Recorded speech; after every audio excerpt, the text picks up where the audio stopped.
La seconde partie de notre débat consacrée aux élections qui ont eu lieu ou qui vont avoir lieu sur le continent africain.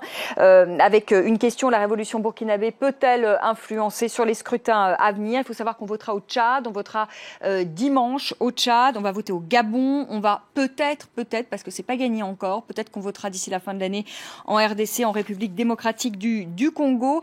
Seydi Kaba, on va parler du Tchad, on vote dimanche. Idriss Déby se représente pour un 5e mandat. Lui, ça fait une vingtaine d'années aussi qu'il est au pouvoir. Sa réélection ne fait pas de doute? Je pense que tel que les choses se présentent, la réélection de Déby semble plus que probable, puisque en amont, il a déjà verrouillé les choses. Puisque, comme vous savez, on a introduit pour faire diversion la biométrie, les cartes biométriques, mais sauf que l'opposition avait exigé qu'il y ait le kit qui permet de s'assurer que le porteur de la carte biométrique est bien son titulaire. Le pouvoir a refusé et pour l'opposition, c'est vraiment une intention de fraude qui se présente. Et, vous savez, il y a un indice qui est anodin, mais qui peut ne pas tromper. Le président Déby a été quand même investi le 30 janvier de la fonction de président en exercice de l'Union africaine pour 1 an. Je ne pense pas qu'il ait accepté cette idée en pensant qu'il va aller aux élections pour le port. C'est un indice parmi d'autres. Et puis, il y a le soutien non négligeable de la France, puisque, comme vous savez, il y a une note qui a opportunément fuité par laquelle la France dit d'essayer de tout mettre en œuvre pour assurer la réélection de Déby, parce que le Déby est le garant de la stabilité, parce que c'est le champion de la lutte contre le terrorisme, parce que ça a été l'allié inconditionnel dans la lutte contre les terroristes au Nord Mali, etc. Donc il y a un certain nombre de facteurs à la fois internes et externes qui amènent à considérer que le président Déby sera réélu le 30 janvier, peut-être par un coup KO, comme c'est la saison sur le continent, peut-être au deuxième tour, on ne sait pas encore. Ouais. Alors justement, Antoine Glaser, ça nous amène à parler justement de la France. Est-ce que la France n'a pas aussi une responsabilité finalement dans ce fait que ces chefs d'État restent 30 ans au pouvoir, parce que finalement ils ont l'appui de la France? C'est vrai pour Idriss Déby, c'est vrai peut-être pour le Congo. Personne s'est ému en France de la réélection de Denis Sassou Nguesso. Est-ce que la France n'a pas là une responsabilité? Alors la responsabilité de la France, on est toujours dans une ambiguïté et dans un anachronisme historique. Ça veut dire, il y a les discours, surtout quand c'est un président de gauche comme François Hollande sur la démocratie, etc. Et en même temps, c'est vrai que la France étant, plus la France affaiblit, il n'y a plus d'argent pour l'aide au développement. Contrairement à ce qu'on pense, la France, bien sûr, sa responsabilité, c'est que la plupart de ses partenaires, quand il s'agit d'un pays francophone, se tournent vers la France en disant alors qu'est-ce que fait la France? Mais en même temps, quand on voit, il ne faut pas non plus sous-estimer les chefs d'État. Ils savent bien faire chanter le président français, ils savent bien verrouiller aussi la France, parce que la France, pour défendre ses intérêts stratégiques et économiques sur le continent, comme elle est un peu en perdition par rapport à toutes les puissances émergentes, eh bien, elle reste scotchée avec ses chefs d'État. Quand il s'agit d'Idriss Déby, le document dont parlait Seydi Kaba, c'est un document du secrétariat général de défense nationale, SGDN. C'est pas directement c'est l'État, mais c'est l'armée française, en disant bon, j'espère que les mecs disaient carrément, vaut mieux que ce soit Idriss Déby, parce que l'opération Barkhane, l'état-major, est au Tchad. Mais il ne faut pas croire, il y a des histoires où Idriss Déby, il empêche les militaires français d'être armés dans les villes de N'Djamena, etc. Il ne faut pas croire que lui, il est soumis à la France. C'est lui qui fait ce qu'il veut. Et finalement, la France, au lieu d'aller au-devant des sociétés civiles africaines qu'elle aurait dû faire depuis des années, reste scotchée avec ses anciens chefs d'État et vient l'anachronisme historique. Parfois, on a l'impression qu'on est à la guerre froide. Qu'est-ce que peut refuser la France? Mais pour quelle raison? Il y a des intérêts aussi économiques et des intérêts stratégiques. Des intérêts stratégiques. Partout, il y a des bases militaires françaises. Bien évidemment, ils veulent la stabilité. Quand c'est Denis Sassou Nguesso, à un moment donné, s'occupe de Centrafrique et que la France veut se retirer l'opération Sangaris de Centrafrique parce qu'ils ont besoin de mettre des hélicoptères pour l'opération Barkhane. Ils pensent qu'une seule chose, c'est de sortir de Centrafrique. Ils disent aux pays voisins de vous en occuper. Quant à Ali Bongo, le Gabon, c'est le deuxième poumon de l'humanité après l'Amazonie. Et bien, il va y avoir une élection là aussi au Gabon. Le premier qui était là, présent au premier rang, là, pour la COP21, c'était Ali Bongo. Quand il y avait des grands raouts à l'hôtel de Marigny avec Jean-Louis Borloo, Hollande et tout, sur la COP21, c'était le seul chef d'État à avoir envoyé son secrétaire général de la présidence. Donc, Donc ils savent bien, à un moment donné, vous savez, la France sans l'Afrique aux Nations Unies, c'est rien du tout. Qui vote? Quels sont ceux qui votent les résolutions? Les Français, régulièrement, c'est la France qui fait les résolutions pour l'Afrique. Elle est en amont, en aval, etc. La France a toujours bénéficié d'un bloc de 14-15 voix. Ce sont les Africains, donc on va les voir en disant il faut voter pour nous. C'est ça, c'est la diplomatie, cette espèce de diplomatie. Alors, c'est bien si c'est une espèce de diplomatie pas vraiment secrète parce qu'on finit par le savoir, mais en échange, je dis bon, on va voter pour vous. Vous allez avoir le prochain sommet, je peux vous dire tout de suite, le prochain sommet franco-africain va avoir lieu à Bamako, et vous allez avoir François Hollande avec tous les chefs d'État. On va magnifier l'opération Serval, et puis on parlera pas de Sangaris, de tous les problèmes et tout, en disant voilà, la France a sauvé l'Afrique et tout, ce qui est une réalité. L'opération Serval, c'est une belle opération. Par contre, Barkhane maintenant et tous les problèmes, c'est beaucoup moins évident. Mais encore une fois, la France, en fait, se trouve toujours en porte-à-faux et dans une sorte d'anachronisme historique. On est en 2016. On n'est pas un moment on n'est plus dans la guerre froide. Et les partenaires européens, et je termine là-dessus, eux, qu'est-ce qu'ils disent? Eh bien, ils disent, la France, c'est très bien, les gars.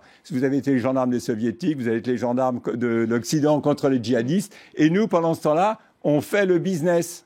On fait du business. Bon, on peut pas vraiment comparer les relations de la France avec l'ex-URSS et celles qu'elle a avec son ancien empire colonial, parce qu'on sait que y a des liens historiques d'une part. On se rappelle que Brazzaville était la capitale de la France libre, c'est quand même pas anodin.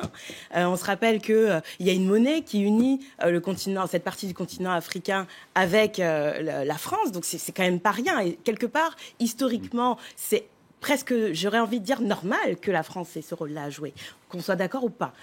Maintenant, c'est effectivement extrêmement choquant, cet anachronisme. On a vu, par exemple, au Burkina Faso, beaucoup de voix s'élever lorsque on a appris que le président qui était déchu, Blaise Compaoré, avait été exfiltré grâce à l'aide du gouvernement français, ce qui a été reconnu d'ailleurs par le président François Hollande. Alors que dans le même temps, on ne savait pas encore très bien quelle était la position de la France vis-à-vis de ce qui se passait, des mouvements populaires qui avaient lieu. Et c'est la même chose au Congo. La France se prononce tout à la fin, une fois que la transition est bien faite et bien ficelée. Une lettre au départ en disant on lui offre la francophonie. Et puis en disant, vous voyez, on fait quitter une lettre de l'Élysée en disant, voilà, quand on connaît Blaise Compaoré, il faut mieux lui offrir l'IHEDN que la francophonie, soit dit en passant. Et puis ensuite, il y a les forces spéciales françaises qui vont l'exfiltrer. Et Burkinabé dit, mais si on est majeur, on n'a pas besoin de la France pour l'exfiltrer. Non, mais sur le cas, cette question de schizophrénie, j'ai envie de dire presque, de la puissance française, c'est que dans le cas du Congo, par exemple, Congo-Brazzaville, au moment du référendum présidentiel en faveur de la modification constitutionnelle, qui a suivi une énorme manifestation populaire qui avait jamais été vue depuis des années au Congo-Brazzaville. La France peut en communiquer pour dire oui, nous on respecte ce qui va se passer constitutionnellement au Congo-Brazzaville. Alors qu'on sait très bien que la constitution va être violée. C'était François Hollande qui avait dit s'il veut consulter son peuple. Après, ils ont publié un communiqué en disant trop pédalé. C'était pris justement un énorme un mouvement d'humeur, contre-réaction de la part de la population congolaise. Et aujourd'hui, c'est encore plus choquant qu'il n'y ait toujours pas de condamnation ferme de la part de la France contre un régime qui tue. Enfin, je veux dire, ce qui se passe aujourd'hui, on parle de coups de feu, on parle de 17 morts. Selon le gouvernement, c'est une attaque terroriste, mais je veux dire, et en plus, ça rappelle tristement ce qui s'est passé dans le cadre le massacre du Beach il y a 20 ans. Donc, je veux dire, c'est extrêmement choquant au XXIe siècle qu'un pays comme la France, qui promeut des valeurs démocratiques, qui est un pays des droits de l'homme, ne soit pas capable d'user d'instruments diplomatiques et internationaux dont elle a possession pour arrêter ces gens-là. Leurs avoirs sont en Europe ou sont en France. Donc, Saïdi Kaba, est-ce que la France a une responsabilité? Est-ce que la France, vous diriez même jusqu'à dire que la France freine finalement cet élan démocratique sur le continent? En réalité, lorsque le président Mitterrand avait fait le discours de La Baule, c'est vrai qu'il y avait un contexte intérieur qui était favorable au changement, à la démocratisation, puisque en 89, le mur de Berlin venait de tomber. Donc, on n'est plus dans la logique de la guerre froide sous couvert de laquelle on a protégé des régimes dictatoriaux. En 89, il y a aussi la fin des ajustements structurels qui a amené des révoltes dans les pays. Donc, il y a une conjonction de facteurs. Le discours de La Bolle était venu comme un signe d'encouragement. Ça avait aidé. Aujourd'hui, le fait que la France tienne un discours ambigu sur la démocratisation en Afrique, comme on l'a vu dans le cas du Congo, avec ce rétropédalage, ou d'anachronisme, comme dit Antoine, dans le cas du Tchad aujourd'hui, il y a un réveil de la société civile contre Déby. On a arrêté 4 acteurs de la société civile. Il y a des étudiants qui sont dans la rue. Il y a des syndicats qui sont dans la rue. Que la France ne voit pas du tout ça, fasse preuve de myopie pour soutenir Idriss Déby, il y a justement une sorte d'anachronisme et il y a une responsabilité même indirecte. Parce que ces régimes-là se sentent confortés. Déby. Est-ce qu'il y a une rancœur de la jeunesse? Parce qu'on parlait justement de la jeunesse qui était au cœur de cet élan démocratique sur le continent africain. Est-ce que cette jeunesse a une sorte de rancœur, d'aigreur, même vis-à-vis de la France? C'est ce qui est en train de se passer. Aujourd'hui, comme le dit bien Antoine dans le livre qu'il a sorti, beaucoup de jeunes rêvent d'aller au Canada pour étudier. Beaucoup de jeunes rêvent d'aller en Asie. Il y a même des diasporas de pays d'Afrique francophone en Chine incroyables. J'ai vu au Maroc, etc. Donc, il y a aujourd'hui une sorte de désamour du fait de cette responsabilité, du fait de cette posture de la France envers un certain nombre de pays. Il y a une sorte de désamour avec cette jeunesse-là et il est à craindre que, pour la France, en tout cas, qu'elle perde cette jeunesse et que les gens ne soient plus dans la mesure de penser à Paris avant de penser au Canada. C'est dit qu'à raison pour l'histoire du Tchad, c'est vraiment nouveau. Ça veut dire dans ces pays, vous savez, ça peut arriver comme dans tous les pays, c'est à partir d'un problème social. Là, c'est la jeune tchadienne Zouara qui s'est fait violer par des fils de dignitaires. Et là, vous avez des manifestations d'abord lycéennes, qui a été durement réprimée. Il y a eu des morts parmi les lycéens. Et vous avez les syndicats de travailleurs qui sont très puissants au Tchad, comme dans d'autres pays africains. Et vous avez une jonction entre ces mouvements lycéens et les travailleurs. Quand les mecs ils disent ville morte, c'est vraiment ville morte. Donc, vous avez cette espèce de phénomène de pouvoir qui s'enferme, qui se bunkérise, avec le soutien évidemment des alliés, parce que c'est vrai que pour les militaires français, pour eux, comment ils voient Déby, ils voient le sol dans la région avec des troupes aguerries, qui a vraiment payé une dette de sang. Ces troupes sont allées dans le massif des Ifoghas. Il y a eu plusieurs, on dit 36, certains disent 36 soldats tchadiens qui sont morts, d'autres disent 50 ou 60. Et donc pour eux, c'est une scène de solidarité de frères d'armes. Mais je veux dire, c'est au chef d'État d'être au-delà de ça. Moi, ça me gêne pas que les militaires français disent que le Déby, pour eux, c'est le meilleur. Ça me gêne pas. Mais c'est à François Hollande. Je veux dire, qu'il y a un rapport du SGDN, c'est pas ça le problème. Le problème, c'est le politique. Qu'est-ce que fait le politique par rapport au long terme? Il n'y a pas de vision à long terme. Du temps de la guerre froide, c'était verrouillé. C'était réseau des réseaux, Focard, personne ne bronchait. Il n'y avait pas un criquet s'estriait sans qu'on sache au courant. Mais là, c'était vraiment le réseau des réseaux et c'était l'État français. Maintenant, il n'y a plus aucune raison. On n'est plus dans cette période de guerre froide où on échangeait les matières premières contre le maintien au pouvoir des gens. Et ce qui est plus préoccupant justement dans ce manque de vision à long terme, c'est que quand on parle de lutte contre le terrorisme et qu'on maintient des dictateurs au nom de la lutte contre le terrorisme, on ne voit pas que ce qui nourrit le terrorisme, c'est justement fait que cette jeunesse-là est complètement désœuvrée et que certains trouvent qu'il ferait mieux peut-être d'être utile en prenant des armes, en étant payés pour ça et en nourrissant leur famille. Donc pour moi, c'est une faute d'analyse historique, politique. C'est un coche qui est manqué très clairement. Et on parle aussi beaucoup en ce moment de pression migratoire. L'Europe a du mal avec ce qui se passe en Syrie. Imaginez qu'il se passe la même chose, c'est-à-dire que cette jeunesse-là qui continue de grossir, mais qui ne trouve pas en face des opportunités, qui ne trouve pas en face des infrastructures, parce que justement sont maintenus à la tête de leur pays des appareils qui sont complètement déconnectés de la réalité. La pression démographique, migratoire, elle n'est pas prête de s'arrêter. Donc pour moi, il y a vraiment une faute d'analyse et une faute historique de la part de Seydi, je vois qu'on parle de la République démocratique du Congo parce qu'on arrive bientôt au terme du débat.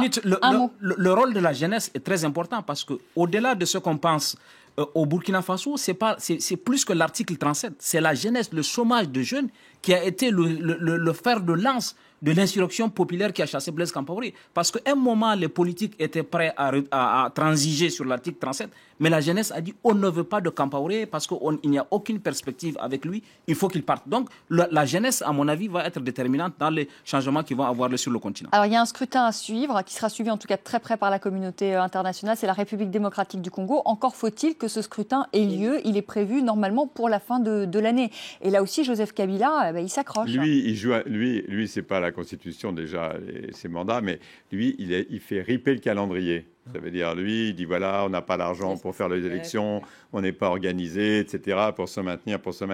Pendant ce temps-là, on voit les forces de l'opposition, en particulier l'UDPS de Tshisekedi, il essaye de négocier avec lui parce qu'il voit encore là, une fois, les anciens compagnons de route, il voit Moïse Katumbi, tout le monde se met en vol de canard derrière Moïse Katumbi, et il se retrouve, il va essayer de jouer l'UDPS du vieux Tshisekedi, lui ou son fils ou autre. Mais je veux dire, là, c'est aussi vous avez raison, c'est très important parce que c'est quand même, je veux dire, avec toutes ces frontières et ça impacte sur l'ensemble de la sous-région.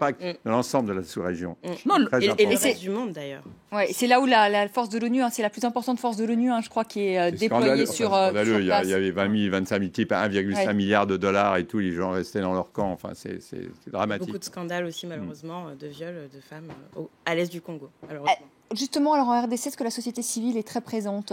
Alors, il y a justement, nous qui suivons ces questions de mouvement de jeunesse, il y a des mouvements de société civile. Je pense notamment à la Lucha, je pense à Filimbi, qui monte. Qui montent et qui sont très actifs, dont plusieurs de leurs représentants sont en prison pour des motifs absolument fallacieux. Donc, ce qui montre que quelque part, ces gens-là font peur aussi.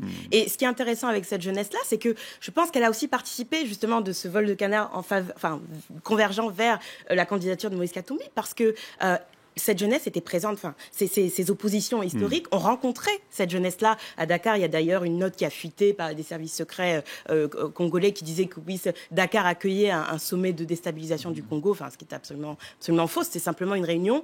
Parce qu'il y en a marre était allé à Kin avec les citoyens. Oui, voilà, il y en a marre qui était la société civile jeune du Sénégal, était allé à Kin et s'était fait expulser à l'époque du régime congolais. Donc oui, il y a une société civile qui est active, mais ce qui lui fait défaut, c'est effectivement que face à elle se retrouve.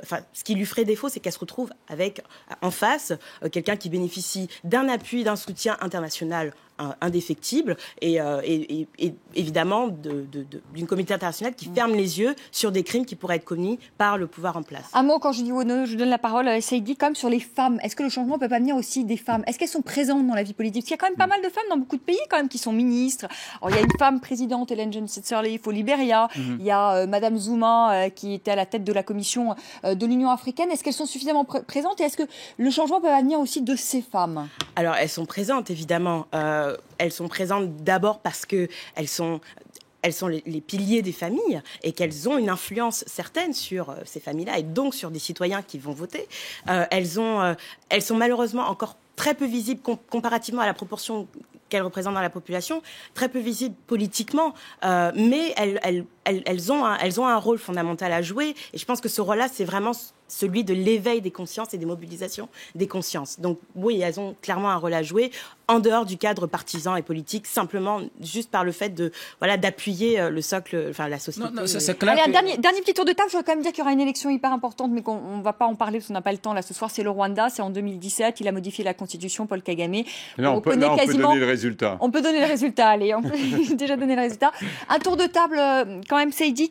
Vous êtes plutôt optimiste là. Vous pensez que dans les 10-20 ans qui viennent, le continent va vraiment se démocratiser ? Non, absolument. Avec le changement d'une génération. Moi, je pense que le continent ne pourra plus être dirigé comme avant, avec les logiciels épuisés, totalement dépassés des chefs d'État octogénaires qui sont là au pouvoir et qui pensent qu'ils peuvent continuer à faire du pilotage automatique comme au Cameroun ou à utiliser la baïonnette comme au Congo-Brazzaville ou ailleurs. Du fait de cette jeunesse hyper connectée, avec aujourd'hui des solidarités qui se créent. On a vu des Sénégalais aller former des Congolais. On a vu des Congolais venir faire un stage à Gorée pour partager des expériences, des Burkinabés. Avec ce dynamisme-là, cette jeunesse hyper connectée, moi, je pense que le changement va s'imposer aux dirigeants, qu'ils le veuillent ou non. Il vaut mieux d'ailleurs qu'ils le veuillent pour qu'ils sauvent quelque chose plutôt parce qu'ils vont être balayés par par des insurrections populaires comme au Burkina Faso. Complètement d'accord. Ça veut dire que le problème maintenant, c'est moins entre les élections, les périodes électorales où les présidents savent bien organiser leur théâtre démocratique, ils savent bien verrouiller, ils savent bien tenir un processus électoral depuis les changements de constitution, etc. Par contre, c'est entre les élections, entre ces processus, c'est très important. La démocratie, c'est la liberté d'expression. Donc, c'est la liberté d'expression, c'est les contre-pouvoirs, la presse, la possibilité de débattre, les lieux de débat, d'avoir les moyens. Donc, c'est vraiment entre les élections. Je veux dire, l'élection, la démocratie, c'est pas simplement la période électorale, c'est tout le processus de débattre entre deux périodes électorales. Julie Wono, vous aussi, vous êtes aussi optimiste que Antoine Glaser et Saïdi Kaba? Très, très optimiste, grâce à cette jeunesse qui inspire beaucoup de changements sur le continent, grâce aussi au fait que nous vivons dans des sociétés ouvertes où tout le monde est un peu le témoin de chacun. Je pense que c'est très bien pour éviter que voilà, des choses horribles continuent de se passer dans certains pays d'Afrique. Voilà. Très optimiste. Merci beaucoup. Merci à tous les trois d'avoir participé à ce débat. On salue Francis Patindi. Il ne viendra pas, vous l'avez compris. De le remplacer. Ouais, vous l'avez. Merci à tous les trois. Il était pris dans les embouteillages, le pauvre. On accueille tout de suite Karim Yaoui. Lui, il est bien là, ici. Un œil sur les médias, c'est tout de suite.